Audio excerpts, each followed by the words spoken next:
Junkie by William S. Burroughs. Themes, Summary, Analysis. Hello and welcome to the Discourse.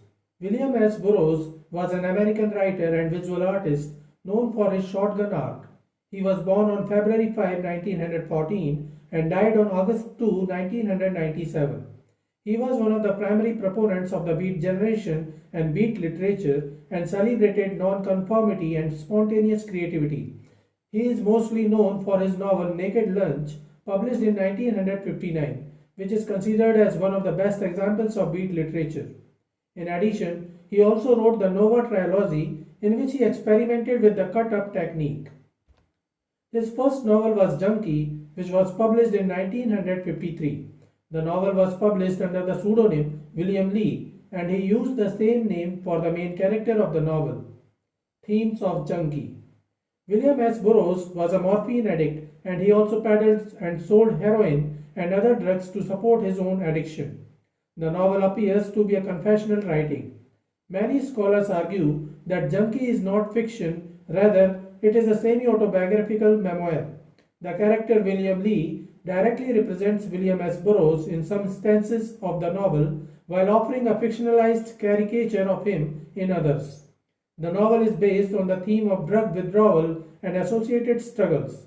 The novel illustrates how a person is stripped of his humanity when he becomes drug dependent. In the novel, William S. Burroughs used a metaphor to describe the situation of a drug addict and compared a drug addict to a plant. He says, when a person becomes a junkie, he becomes as dumb as a daffodil. The writer also compared the opioid addicts to wooden puppets or deep-sea creatures. Junk turns the user into a plant. Plants do not feel pain, since pain has no function in a stationary organism. Junk is a painkiller. A plant has no libido in the human or animal sense. Junk replaces the sex drive. Seeding is the sex of the plant, and the function of opium is to delay seeding. Perhaps the intense discomfort of withdrawal is the transition from plant back to animal, from a painless, sexless, timeless state back to sex and pain and time, from death back to life. Passage from Junkie. The novel follows a first-person narrative style, and William Lee is the narrator. However, the writer didn't delve much into the psychology or motivations of William Lee, nor did the novel condemn or justify William Lee. On the other hand, the novel does criticize the governmental crackdowns, anti-drugs legislation, and police procedures, which makes the struggles of junkies, even those who are trying to get rid of their addiction, much more difficult. The novel emphasizes the negative aspects of addiction and the pain of withdrawal, with relatively little focus on the pleasurable effects of drugs. The author describes addiction as simply the path of least resistance, not a conscious choice.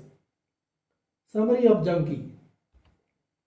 The story is set in the 1940s. William Lee is a 30-year-old married man living in Midwestern state of the United States. Though he is married and has children, he hardly cares for his family. William Lee is struggling financially as he is unemployed. He gets a job selling stolen morphine that may give him a good profit. Lee decides to take a shot of morphine and saves some from the stolen morphine. He sells the remaining to a friend named Roy, who is an addict.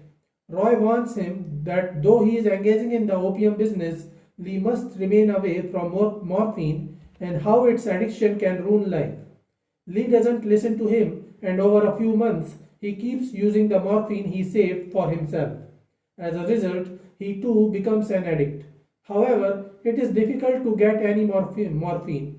He and Roy try to get a prescription for morphine from various doctors whom they visit, but they get no help.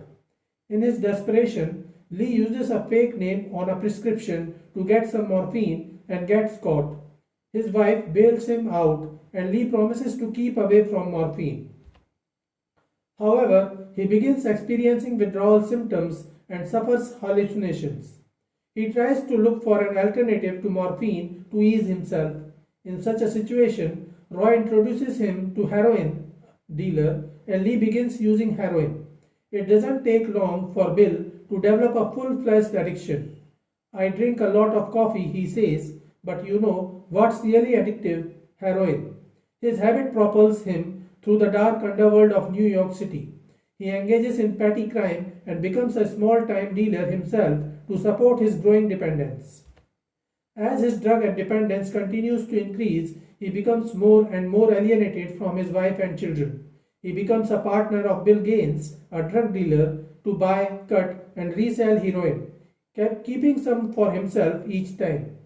Lee continues to lose all his respectable friends and colleagues while he forms a new social circle of addicts and customers. The police decide to crack down on drug dealers and users, and this creates problems for Bill Gaines in the business. He decides to close his drug business and gets admitted to a medical hospital to treat his addiction. Lee tries to sustain but fails, and he too decides to get admitted into the medical hospital for curing his addiction. He recovers, and after remaining away from morphine and heroin for 4 months, he decides to go to the Brownsville area of Texas and manages to stay sober for a few more months. However, he feels alone and bored. Thus, he goes to New Orleans and begins visiting a gay bar where he is invited by a man to have sex with him. The man takes him to a private place and then robs him. William Lee gets disheartened and relapses. He continues to visit the gay bar where he starts having regular sex with men. To support his expenses and addiction, he begins selling heroin again. During a police crackdown, the police find evidence of drugs in his possession and arrests him again. In jail, he fails to get any help and again suffers withdrawal symptoms. His lawyer helps him to get into a sanatorium where a new medicine is being experimented to help heroin addicts. Though he goes down a dark path, Bill is aware of his actions and the consequences they have, namely the loss of humanity that one experiences were in the throes of an addiction. And while he understands that getting clean is a necessary pain for the addict who wants to become sober, it is one he struggles to make peace with. After getting out of jail, while awaiting trial, Bill heads back to Texas. There he makes a valiant attempt to control his drug use, though now again in the grips of a full-fledged addiction, he does not surrender the habit completely. Bill realizes that he will face long-term imprisonment, so he decides to relocate to Mexico City. His wife and children follow him. He makes a genuine effort to get his drug use under control and remains sober for more than a year.